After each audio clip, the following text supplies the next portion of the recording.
Hola, bienvenidos a Frisidim y Mater Fátima, esta consagración a nuestro queridísimo Patriarca San José. Ya nos encontramos en el día séptimo de este itinerario. Vamos conociendo paso a paso, sin tener ninguna palabra de parte de nuestro querido San José, mas sin embargo sí tenemos sus actos, todo el cumplimiento de la voluntad de Dios también en la vida de San José y a través de él en la Sagrada Familia. Qué bien que nos permite conocer un poco más un grande corazón, uno de los más grandes de la historia de la salvación, pero también a través de él se convierte como en un espejo donde podemos ver reflejado el amor de Dios en la Sagrada Familia. Entonces, seguimos creciendo en ese conocimiento y en ese amor de Jesús, María y José a través del corazón de San José. Hoy nos toca revisar el tema de la circuncisión. Recuerden que era un rito el cual tenían que cumplir todos los judíos, todos los pertenecientes al pueblo judío. Era una marca que Dios pidió desde el Antiguo Testamento para que se fuera manifestando, por un lado, la pertenencia al pueblo escogido y segundo, el rescate que tenían que hacer los padres de los primogénitos y de los varones, ¿no? Entonces, es una liberación que después vamos a ver ahora, que era una manifestación de lo que estaba por venir en el Nuevo Testamento. Bien, pues vamos a pedir rápidamente luz para hacer esta pequeña meditación y entrar en el corazón castísimo de nuestro patriarca San José. Cómo vivió él, qué le correspondía como padre de familia en ese rito, en ese cumplimiento de la ley que tenía que realizar la Sagrada Familia. En el nombre del Padre, y del Hijo, y del Espíritu Santo. Amén. Ven Espíritu Santo, ven por la poderosísima intercesión del Inmaculado Corazón de María, tu amadísima esposa. Ven Espíritu Santo, ven por la poderosísima intercesión del Inmaculado Corazón de María, tu amadísima esposa. Ven Espíritu Santo, ven por la poderosísima intercesión del Inmaculado Corazón de María, tu amadísima esposa. Dios te salve María, llena eres de gracia, el Señor es contigo. Bendita tú eres entre todas las mujeres, y bendito es el fruto de tu vientre, Jesús. Santa María, Madre de Dios, ruega por nosotros pecadores, ahora y en la hora de nuestra muerte. Amén. Gloria al Padre, y al Hijo, y al Espíritu Santo, como era en el principio, ahora y siempre, por los siglos de los siglos. Amén. Sagrado Corazón de Jesús, en vos confío. Inmaculado Corazón de María, sed la salvación del alma mía. Castísimo San José, haz crecer en mí la fe, y en ella encontraré la esperanza y la caridad. En nombre del Padre, del Hijo y del Espíritu Santo. Amén. Leemos en San Lucas 2, 21, habiéndose cumplido los 8 días para su circuncisión, le pusieron por nombre Jesús, el mismo que le fue dado por el ángel antes que fuese concebido en el seno. Bien, pues vamos a meditar un poquito. Jesús se sometió a la ley de los judíos, fíjense, él vino a cumplir la ley, si la ley había sido revelada por Dios Padre, una ley que era pedagógica, preparatoria, no era la definitiva. Él vino a traer la nueva ley, la nueva alianza, que es, ya a estas alturas ya lo sabemos, es la caridad, la caridad. La nueva ley es que ahora amaos los unos a los otros como yo os he amado. Amarás a Dios, al Señor tu Dios, sobre todas las cosas, con todo tu corazón, toda tu alma, con todo tu ser, ¿sí? Y amarás al prójimo como a ti mismo, pero como Dios nos ama. Eso decía el Papa Benito XVI, que eso era la revolución cristiana, y entre comillas, porque no es una palabra, digamos, es como usar una palabra coloquial, pero elevarla al sentido espiritual, ¿no? Entonces, y decía el Papa Benito XVI que esa revolución se iba manifestando de una forma silenciosa. Es lo que transforma el mundo. El amor, esa levadura que va entrando en los corazones, se va expandiendo en las almas de las personas y se va convirtiendo en una levadura que transforma primero el corazón, las familias, no sé, las ciudades, las parroquias, las diócesis, los países, y puede llegar a transformar el mundo. Por lo tanto, eso es lo que Dios está esperando a nosotros. Bien, Jesús, nuestro niño Jesús, quiso someterse a todo lo que el Padre había dispuesto para cumplirlo y de ahí elevarlo. Como dice él, ninguna coma será cumplida, ¿no? Todos, no vino a abolir la ley, sino a cumplirla hasta la última coma. Pero ahora sí le quiso dar el sentido más sobrenatural, más espiritual, más importante, ¿no? El matrimonio, por ejemplo, pues había leyes de matrimonio para el pueblo judío, para el pueblo escogido, pero eleva el matrimonio, por esto estoy poniendo un ejemplo, a la categoría de sacramento. Entonces no solamente ya se cumplía, se respetaba ciertas normas, sino se convertía en un lugar, un ámbito de santificación, un camino entre los esposos y los hijos para alcanzar el cielo y la bendición, que ese es lo propio de la gracia, la fecundidad que da la gracia del sacramento del matrimonio. Entonces, fíjense, no dejó de cumplirlo, sino lo llevó a plenitud el matrimonio. Bien, la circuncisión pues era señal de un pacto que Dios tenía con su pueblo escogido y que fue, digamos, la figura del sacramento del bautismo. Era una forma de sentirse perteneciente al pueblo de Dios. Entonces ya nos estaba simbolizando y preparando el bautismo, ¿no? Así como el pan del cielo, el maná, el manú, que significa, ¿qué es esto? El manú, maná del cielo, que Dios daba el pan, pues es una figura de lo que después iba a ser la Eucaristía, el pan del cielo, pero no por la cantidad de nutrientes que nos ofrece al cuerpo, sino por la cantidad de gracia que nos ofrece al alma para la vida eterna, ¿sí? Entonces se dan cuenta que es mucho más profundo de lo que imaginamos. Bien, pues a José le correspondía realizar en el niño el rito sagrado, porque era el padre de familia, imponerle nombre, le correspondía al padre de familia, y todo esto lo estaba haciendo en obediencia absoluta a la voluntad de Dios. Él seguía la voluntad de Dios en todo momento. Entonces, oye, no es que me gustaría otro nombre, no, sí, es que el Señor nos pidió a través del ángel que pusiéramos Emmanuel, el Dios con nosotros, Jesús, Dios salva, ¿sí? Entonces, Yeshua, ¿no? Yeshua, Jesús salva, Jesús salva. Dios salva. Entonces, le correspondía a él y él cumplió, fíjense, dice, ¿quién soy yo para hacer estas cosas, no? Pero precisamente él era tan humilde que no se preguntaba si debería estar ahí o no. Él simplemente, Dios me pide que haga esto, pues yo por amor a Dios lo hago. Muchas cosas no habrá comprendido con la razón, pero la fe le habrá ayudado a ponerlas en práctica y dirá, pues Señor, esto me sobrepasa.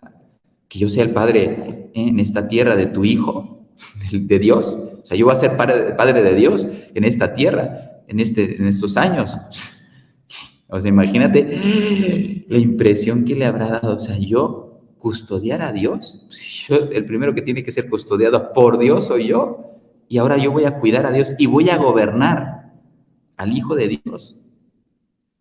Imagínate si no habrá sobrepasado su capacidad de comprensión. Pero él vivía de fe, él no vivía de razón. La razón acompañaba la fe y soportaba la fe. Entonces no es que la razón le diera ahí ¿cómo llaman? Las migajas, ¿no? De lo que tú no entiendes, a ver, mándalo a la fe, a ver qué te responde. No. Él vivía de fe y la razón estaba al servicio de esa convicción de que amaba a Dios sobre todas las cosas y estaba dispuesto a obedecer su palabra.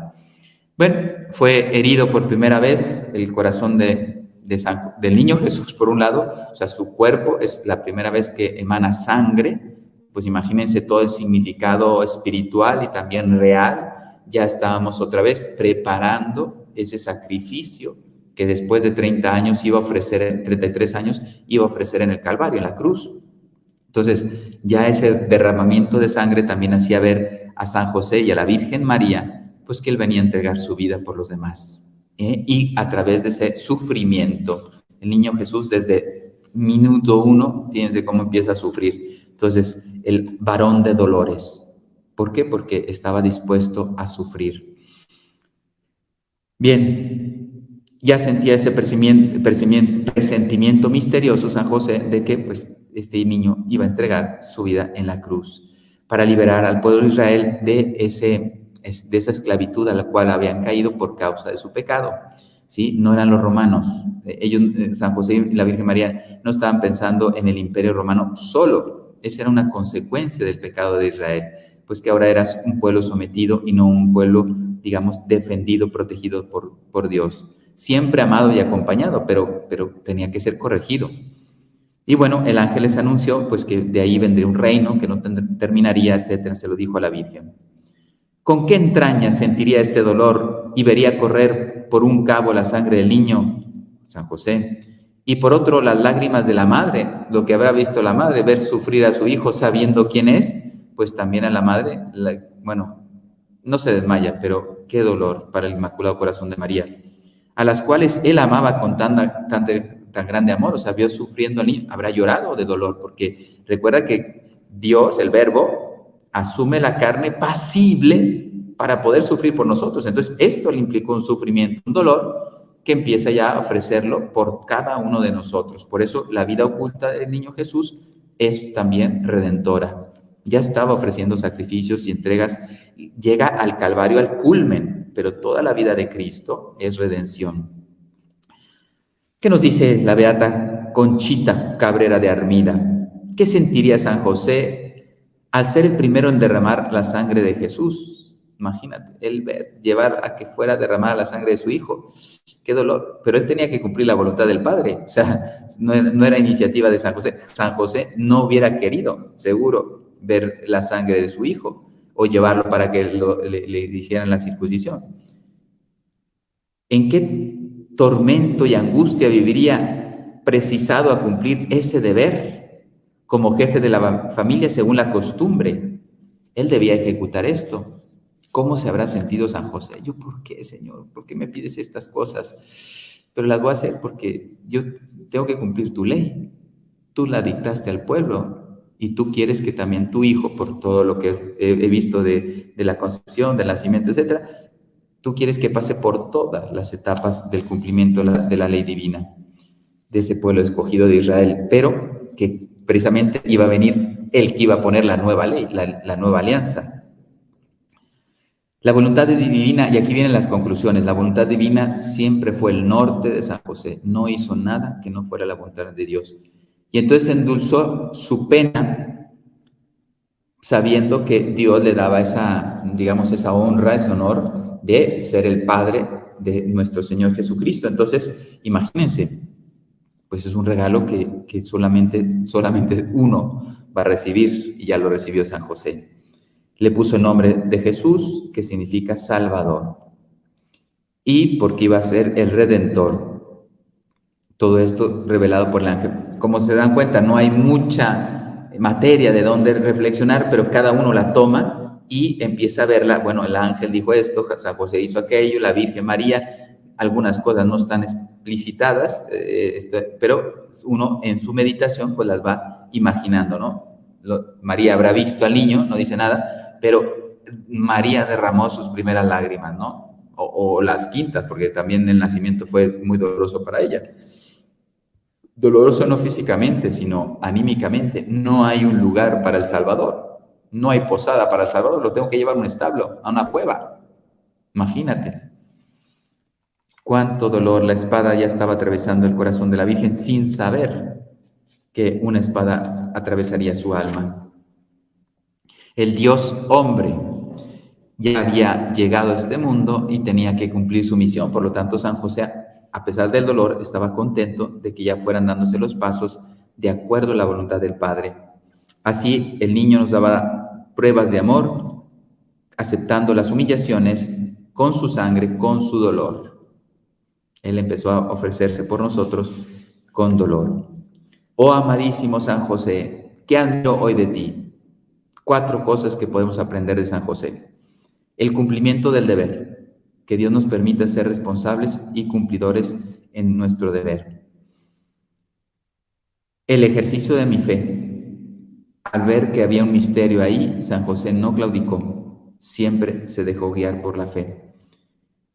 Y son otros 2 más. Tu dolor, al ver a Jesús y María sufriendo, pero tú, con esa obediencia a la voluntad divina, cumpliste con tu deber. O sea, tú sufriste ante ver el sufrimiento de Jesús y María. Y uno dice, bueno, entonces yo ya eso no lo voy a padecer. ¿Cómo no? No se ha revelado el corazón inmaculado de la Virgen, no se ha revelado el Sagrado Corazón de Jesús diciendo que sufre. porque no hay amor, porque no hay correspondencia. El que toma la iniciativa del amor es Dios, la Virgen. Nos aman primero y con amor infinito, el de Dios y el de la Virgen cuasi infinito. Y nosotros no correspondemos. Entonces ese es su dolor, que la criatura no corresponde al amor. Y por lo último, todas las luces que recibió su alma purísima, toda esa grandeza del misterio que fue comprendiendo, que nosotros llevamos años y tratando de comprender los misterios de la vida de Cristo, nos va a llevar toda la vida. Y él ya comprendía mucho del misterio de la Cristo. Y pues él, cómo se había humillado, Cristo, todo un Dios hecho hombre por amor. ¿Qué nos dice el Padre Llamera? Pues que es la primera sangre que derrama Jesús como preludio del Calvario, 8 días circuncidado con el nombre de Jesús puesto por el ángel. Por lo tanto, es una señal del pacto. Repite más o menos lo mismo, pero pues él más como teólogo para dar el fundamento de verdad. Así no solamente rezamos cosas bellas, sino cosas verdaderas y profundas, que no las pueden contestar nuestros enemigos de la iglesia, me refiero, que no quieren saber cosas de Dios. Entonces, él estaba cumpliendo el pacto que Dios había hecho con su pueblo, con el pueblo de Israel, y ya estaba preparándonos para el bautismo cristiano. Él, como padre, cumplió con sus deberes de acuerdo a la ley y lo rescata y lo instruye. No fue a la sinagoga para decir que la palabra de Dios se había revelado en él. Quiere decir que para él la sinagoga era normal, habitual. Y la gente dice, no es el hijo carpintero, si le conocemos. Si viene aquí a la sinagoga con nosotros, es uno más.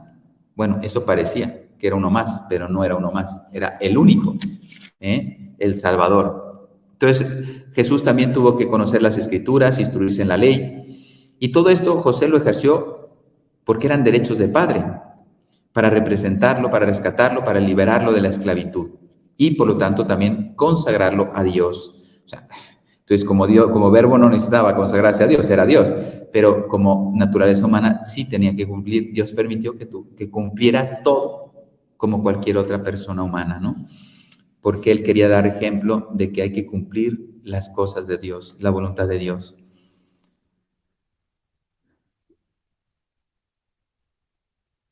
También fue un preludio del martirio que iba a padecer en la cruz como liberación del pueblo de Israel. Por eso esa fusión de sangre del divino niño, dice, fue como una espada que atraviesa a San José. O sea, habrá sido muy duro verlo sufrir, llorar, pero por un lado el dolor de ver sufrir a su hijo, pero por el otro lado también reconocer esa alegría de que la salvación ya estaba aquí y que se estaba desarrollando la salvación de acuerdo al plan de Dios. Bueno, hay un padre Granada, que cita el padre Llamera, que dice, ¿quién sentiría por su parte el santo José, por ventura, fue ministro de la circuncisión? O sea, ¿quién sentiría o qué sentiría uno estando ahí delante de Dios, viendo cómo San José presentaba al niño y él era el representante y este niño tiene que ser circuncidado? ¿Con qué entrañas sentiría ese dolor San José también? Y vería correr por un cabo la sangre del niño cuando le hacían la circuncisión. ¡Qué dolor para el niño! Y por otro, las lágrimas de la Virgen María, a la que amaba con tanto amor. Pues para él, como padre, como patriarca, como esposo, como cumplidor de la ley, de la voluntad de Dios, para él fue muy doloroso, muy doloroso. Por lo tanto, ¿cómo no aprender de San José, a pesar de que las cosas cuesten, si es voluntad de Dios, que nos atrevamos a sacarlas adelante? Pues les pido como propósito hacer una penitencia, escógela tú, pero en honra a San José. Que el Señor nos permita honrar mucho a San José con nuestras penitencias. Y las hacemos por amor a Dios, a imitación de San José, de la Virgen María, lógicamente, para repararle su corazón inmaculado, y por la salvación de las almas. Nosotros esas penitencias, esos sacrificios que quieras ofrecer mañana, pues yo digo uno, pero puedes ofrecer varios si quieres, si puedes, que estemos motivados a ir más allá de lo que nos está pidiendo las meditaciones. Les doy la bendición y nos vemos mañana. El Señor esté con vosotros y con tu espíritu. La bendición de Dios Todopoderoso, Padre, Hijo y Espíritu Santo, descienda sobre vosotros y permanezca para siempre.